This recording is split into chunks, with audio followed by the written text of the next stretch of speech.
പ്രജീഷ്, ഞാനിപ്പോൾ ഉള്ളത് കൃത്യമായി ഈ വെള്ളം പമ്പ് ചെയ്യാൻ ശ്രമിക്കുന്ന 5ാമത്തെ പ്ലാറ്റ്ഫോമിൻ്റെ സമീപത്തുള്ള ആ യാർഡിലുള്ള മാൻഹോൾ ടണലിലേക്കാണ്. കൃത്യമായി ഇവർ പൈപ്പ് എത്തിച്ച് വെള്ളം പമ്പ് ചെയ്ത് താഴേക്ക് അതിശക്തമായി പമ്പ് ചെയ്ത് തുടങ്ങിയിരിക്കുകയാണ്. ദൃശ്യങ്ങൾ കാണാൻ നോക്കൂ. ആ വെള്ളത്തിന് അപ്പുറവും ഇപ്പുറവും വലിയ 2 കൂനകൾ ദൃശ്യങ്ങൾ കാണാൻ സാധിക്കുന്നെങ്കിൽ വലിയ 2 കൂനകളാണുള്ളത്. ഈ കൂനയെ ഫ്ലഷ് ചെയ്ത് കളയാൻ, അതായത് ഈ മാലിന്യ കൂനയെ നീക്കം ചെയ്ത് കളയാൻ കഴിയുന്നത്ര ശക്തിയിൽ മാലിന്യം നീക്കം ചെയ്യാനാണ് നിലവിൽ ശ്രമിക്കുന്നത്. ഏറ്റവും അവസാന ഘട്ടമായി അവർ ചെയ്യുന്നത് 5ാം പ്ലാറ്റ്ഫോമിൻ്റെ യാർഡ്, അതായത് ഈ പറയുന്ന ടണലിൻ്റെ അവസാന ഭാഗത്ത് നിന്ന് പവർ ഹൗസിലേക്ക് ഈ വെള്ളത്തിൻ്റെ ഒഴുക്ക് എങ്ങനെയെന്ന് നിർണ്ണയിക്കുക എന്നുള്ളതാണ്. അതായത് 50 മീറ്ററോളം നീളം ഇവിടെ നമ്മൾ ഈ കാണുന്ന ദൃശ്യങ്ങളിൽ കാണുന്ന ടണലിൽ നിന്ന് പുറത്തേക്ക്, തൊട്ട് മുൻപ് തിരച്ചിൽ നടത്തിയ പുറത്തേക്ക്, പവർ ഹൗസിന് പുറത്തേക്ക് 50 മീറ്ററോളം നീളമുണ്ട്.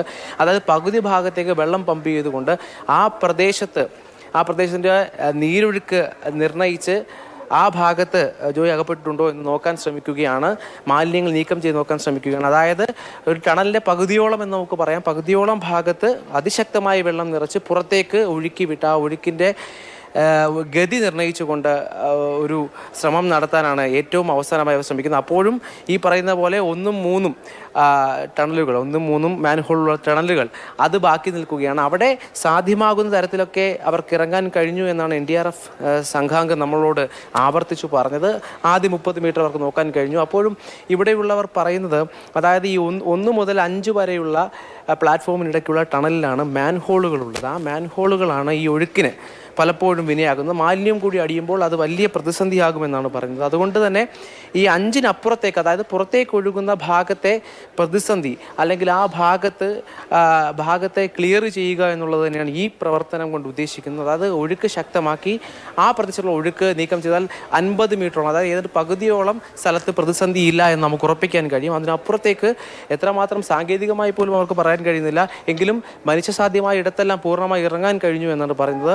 ഈ പ്രവർത്തനം തുടരുകയാണ്. അതായത് 5ാം പ്ലാറ്റ്ഫോമിൻ്റെ യാർഡിന് സമീപത്തുള്ള മാൻഹോൾ മുതൽ നമ്മൾ നേരത്തെ കണ്ട പവർ ഹൗസിലേക്ക്, അതായത് പുറത്തേക്ക് ഒഴുകുന്ന, റെയിൽവേ സ്റ്റേഷന് പുറത്തേക്ക് ഒഴുകുന്ന ഭാഗത്തേക്ക് വെള്ളം പമ്പ് ചെയ്തുകൊണ്ട് ആ വെള്ളത്തിൻ്റെ ഗതി നിർണ്ണയിച്ചുകൊണ്ടുള്ള അവസാനഘട്ട പരീക്ഷണത്തിലാണ്, ശ്രമത്തിലാണ് അവർ ഉള്ളത്. അതിന് ഇപ്പുറത്തേക്കുള്ള 3ാം മാൻഹോളിലേക്ക് ഇറങ്ങിയ അവസ്ഥ നമ്മൾ കണ്ടതാണ്. 30 മീറ്റർ, അങ്ങേയറ്റം 30 മീറ്റർ പോകാൻ കഴിഞ്ഞു എന്നാണ് അവർ പറയുന്നത്. അപ്പോഴും ഈ പറയുന്ന സ്ഥലത്തെ പ്രതിസന്ധി മറികടക്കാൻ അല്ലെങ്കിൽ കൃത്യമായി നിർണ്ണയിക്കാൻ നമുക്ക് കഴിഞ്ഞിട്ടില്ല എന്നുള്ളത് തന്നെയാണ്. എന്തായാലും 5ാം പ്ലാറ്റ്ഫോമിൻ്റെ യാർഡ് മുതൽ പുറത്തേക്കുള്ള ഭാഗത്ത് ഒരു വ്യക്തത ഉണ്ടാകും. ഈ പമ്പിങ് കഴിയുന്നതോടുകൂടി വ്യക്തത ഉണ്ടാകുമെന്നാണ് കരുതാൻ കഴിയുന്നത്. പക്ഷേ ദൃശ്യങ്ങൾ കണ്ടാലറിയാം എത്രമാത്രം ഭീകരമാണ് ഈ പമ്പ് ചെയ്യുന്ന സ്ഥലത്തെ മാലിന്യം എന്ന് നോക്കൂ. 2 വശത്തും മാലിന്യ കൂനകളാണുള്ളത്. ഒരു വശത്തേക്ക്, അതായത് പുറത്തേക്കുള്ള വശത്തേക്ക് പമ്പ് ചെയ്തുകൊണ്ട് അവസാനഘട്ട ശ്രമം, അതായത് നാവികസേന ഇനി എത്തുമെന്ന് പറയുന്നുണ്ടെങ്കിലും സ്ഥിരീകരിക്കാറായിട്ടില്ല. അതുകൊണ്ട് നാവികസേന എത്തിയില്ലെങ്കിൽ ഈ പറയുന്നത് പോലെ പ്രജീഷ് നേരത്തെ സൂചിപ്പിച്ച അത്ഭുതം എങ്ങാനും സംഭവിച്ചാൽ ആ അത്ഭുതം പ്രതീക്ഷിക്കാൻ കഴിയുന്ന, അത്ഭുതം നമുക്ക് ശുഭാപ്തിക്ഷത്തോടെ കരുതാൻ കഴിയുന്ന ഒരു മണിക്കൂറുകളാണ്. ആ മണിക്കൂറിലെ അവസാനഘട്ട പരീക്ഷണമാണ് ഇപ്പോൾ ഈ വെള്ളം പമ്പ് ചെയ്തുകൊണ്ട് അവർ ചെയ്യുന്നത്.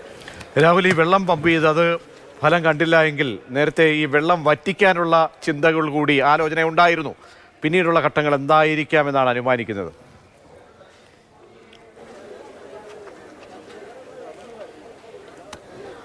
കൃത്യമായി ഇതുവരെയുള്ള കാര്യങ്ങളിൽ കൃത്യമായ ആസൂത്രണം ഉണ്ടെന്ന് തന്നെയാണ് NDRF സംഘാംഗവും ഒപ്പം മേയറും നമ്മോട് പറഞ്ഞത്. അല്ലെ, ഏറ്റവും ഒടുവിലാണ്, അതായത് സ്കൂബ സംഘങ്ങൾക്ക് അകത്തേക്ക് പോയി ഈ പറയുന്ന മാലിന്യങ്ങൾക്കിടയിലേക്ക് കയറാൻ കഴിയുന്നില്ല. കാരണം വെള്ളം വറ്റിത്തുടങ്ങുമ്പോൾ ഉള്ള പ്രശ്നം, ഈ മുകളിലുള്ള മാലിന്യം താഴേക്ക് വരികയും അവർക്ക് കടന്നു പോകാൻ കഴിയാത്തത്രയും രീതിയിൽ മാലിന്യം അവിടെ കുന്നുകൂടുകയും ചെയ്യുന്നു എന്നുള്ളത് തന്നെയാണ് ഏറ്റവും പ്രധാനപ്പെട്ട പ്രശ്നം.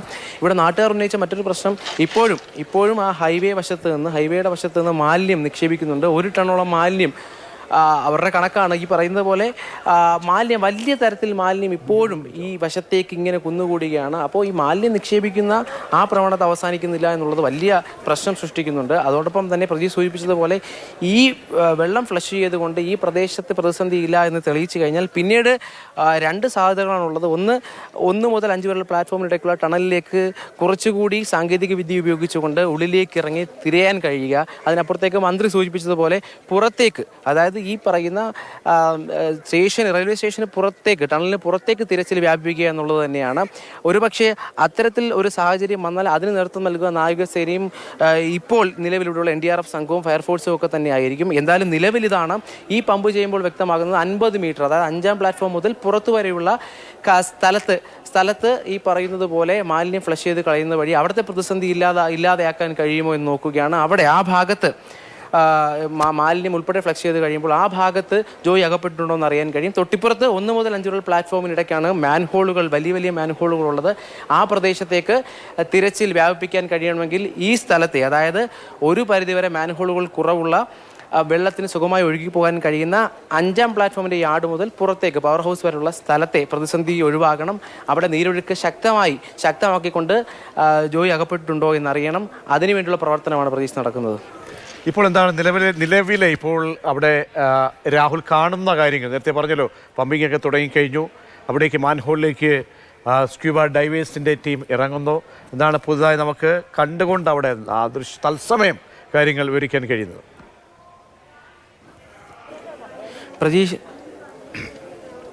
തീർച്ചയായും പ്രജീഷ്, ഞാൻ നിൽക്കുന്ന പ്രദേശത്തിന് ഇടതുവശത്ത് കണ്ട വലിയ മാലിന്യക്കുന കമ്പ് കൊണ്ടും ഒപ്പം പമ്പ് ചെയ്ത വെള്ളം കൊണ്ടും പമ്പ് ചെയ്യാൻ തുടങ്ങുകയാണ്. പമ്പ് ചെയ്ത് വെച്ചിരിക്കുകയാണ് വെള്ളം. ആ മാലിന്യം താഴെയുള്ള രക്ഷാപ്രവർത്തകർ കമ്പ് കൊണ്ട് കുത്തി മാറ്റുകയാണ്. അതിനപ്പുറത്തേക്ക് നമുക്ക് കണ്ണിൽ കാണാൻ കഴിയുന്ന വഴികളെല്ലാം ക്ലിയർ ചെയ്ത് അതിനപ്പുറത്തേക്ക് വെള്ളം അതിശക്തമായി പമ്പ് ചെയ്യാനാണ്. പമ്പിങ് തുടങ്ങിക്കഴിഞ്ഞു. വെള്ളം അതിശക്തമായി പമ്പ് ചെയ്യുകയാണ്. കണ്ണിൽ കാണാൻ കഴിയുന്ന മാലിന്യക്കുന കുത്തി മാറ്റിക്കൊണ്ട് ഫ്ലഷ് ചെയ്യാൻ തുടങ്ങിയിരിക്കുകയാണ്. പമ്പിങ് ദൃശ്യങ്ങൾ കാണാമെന്ന് വിശ്വസിക്കുന്നു. അത്തരത്തിൽ പമ്പിങ് തുടങ്ങിയിരിക്കുകയാണ്. മൂന്ന് രക്ഷാപ്രവർത്തകരാണ് നിലവിൽ അവിടെയുള്ളത്. അവർക്ക് എത്താൻ കഴിയുന്ന പ്രദേശത്തെ മാലിന്യം അവർ കമ്പുകൊണ്ടും കൈകൊണ്ടും കുത്തി നീക്കാൻ, അപ്പുറത്തേക്കുള്ള മാലിന്യമാണ് ഈ പറയുന്നത് പോലെ ഫ്ലഷ് ചെയ്ത് നീക്കാൻ ശ്രമിക്കുന്നത്. ശ്രമകരമായ ദൗത്യമാണ്. ആ മാലിന്യക്കൂനയ്ക്ക് അത്രമാത്രം വ്യാപ്തിയുണ്ട്, അത്രമാത്രം ആഴത്തിലാണതുള്ളത്. അതുകൊണ്ട് പമ്പിങ് നിലവിൽ ആരംഭിച്ചിട്ടുണ്ട്. പമ്പ് ചെയ്ത വെള്ളം ഇപ്പോൾ അതിശക്തമായ താഴേക്ക് പമ്പ് ചെയ്യുകയാണ്.